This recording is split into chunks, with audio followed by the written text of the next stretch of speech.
I would like to talk to you about weddings. Nigerian weddings, to be exact. And what we're going to do is I'm going to ask that we talk about the first things that come to your mind, thank you, when you hear Nigerian weddings. For me, it's jollof rice.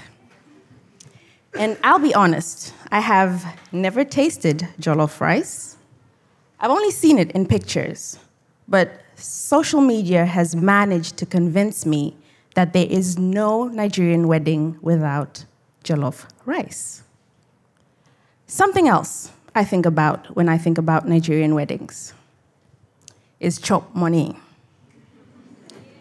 Because let's be honest, at Nigerian weddings, money flies. Over heads, over shoulders, money just flies. Now that would never happen at a Tanzanian wedding. At a Tanzanian wedding, a relative would come to you and they would give you their hand, and inside their hand is maybe 1 or 2 notes that's secretly tucked into their palm. But money flying at Tanzanian weddings? Never. The third thing that comes to mind when I think about Nigerian weddings is their traditional attire. The men wear these colorful garbs all the way to the bottom, and the ladies wear these beautiful dresses, that show their beautiful bodies. And they have these head wraps, big, like the sun, but they're beautiful nonetheless. And I always ask myself, can the person sitting behind this head wrap actually see the bride? But maybe that was not the point of them coming to the wedding. Maybe they came to the wedding to pick up the flying money. We never know. So, Nigerian weddings, there's food, there's money, everybody's well-dressed, there's music, some drums, a couple thousand people. It's like a festival, right? Nigerian weddings are like mini festivals. Mini nyamachomas, But there's one thing that happens at a Nigerian wedding that happens at all the other weddings in Africa. They also happen in Tanzania. At the end of the wedding, in the evening, when the bride is exhausted and the groom is tired, that's when all the relatives want to waddle up to the newlyweds and give them marriage advice. Now, the bride and groom have been standing for like 6 to 8 hours. And maybe now is not really the right time to be giving them lifelong advice. But because of the alcohol, now seems like, quite the perfect time. So they'll waddle, and I say waddle because at African weddings, women wear those dresses that are tight at the hips and tight at the knees and then flare at the bottom. They're called mermaid dresses, actually. But nobody ever stopped to realize that mermaids can't walk. So anyway, they waddle to the bride and groom. They'll kiss the bride on the cheek, and they'll give her the following advice. They'll tell her to be a loving wife, a loyal wife, a forgiving wife, a compromising wife. And after that, they tell her, we'll see you when? In 9 months, yes. And you think that they might be joking.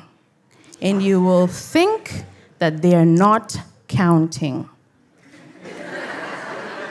But funny enough, 10 months later, and I say 10 months because every project has a 1-month grace period.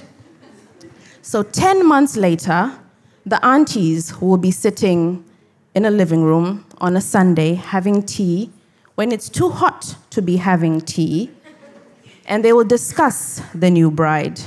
They will talk about how they haven't seen anything different, or even how she's lost a little weight. So they'll resolve to invite the new bride over, and the new bride, will be eager to go because she's now joined the married woman's club. There's a lot to chit-chat about. So she'll go to this invite, she'll get there, and funny enough, the food won't quite be ready. Being the African newlywed that she is, she will offer to help. So she'll be in the kitchen, nicely poised, sitting on the floor, probably legs crossed, grating the coconut.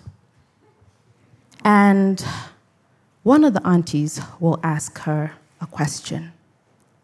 Hey, my child, is your body not talking to you? And she'll realize that she has walked into a trap. She will then think that hopefully this is a passing topic. So she'll answer like a 5-year-old. And she'll be like, auntie, bodies don't talk now, eh? But the room is filled with silence, and the topic does not pass. So another elder auntie decides to be a bit more direct, but of course still uses this very creative language. My child, is your womb not working? Now let's pause there for a minute, and let's stop and think about it. Because in the hierarchy of the African society, the only thing that ranks lower than a motherless child is a childless mother. Now, I have been both. When I was 22, my mother died. And 6 months later, I found out I had infertility challenges. I was now the motherless child and the childless mother. And my infertility journey was long. And due to the stigmatization of infertility and the taboo around the topic, I now existed in an environment where very few knew how to help me. I then had procedures done on my body that should have been done under anesthesia, but for some reason, they were done raw. I then woke up from surgeries with body parts removed from my body without my consent. I have woken up in a pool of my own blood. I have shrieked in pain, actual pain, intense pain. I have cried and cried till I could cry no more. But still, in the hierarchy of the African society, I still ranked the lowest. My body was not talking to me, and my womb was not working. So if you ask me, these are the most painful questions that you can ask any man or any woman, because infertility is real. These questions ask you if you are broken, but not broken. How can your body fail at something so easy, something so simple? And I think the term, "it's so easy you can do it lying down," was a term coined for the infertile woman. Please allow me a moment of painful humor, because this being my story, I have learned to laugh through the pain, the actual pain, the intense pain.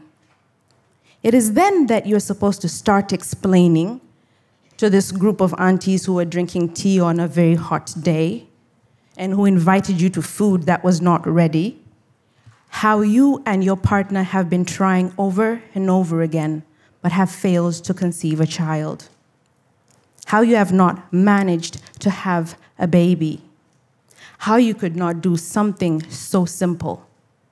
You are then supposed to explain to them why you are broken but not broken. 1 in 7 couples experience infertility. 30 to 40% of all infertility cases are male-related.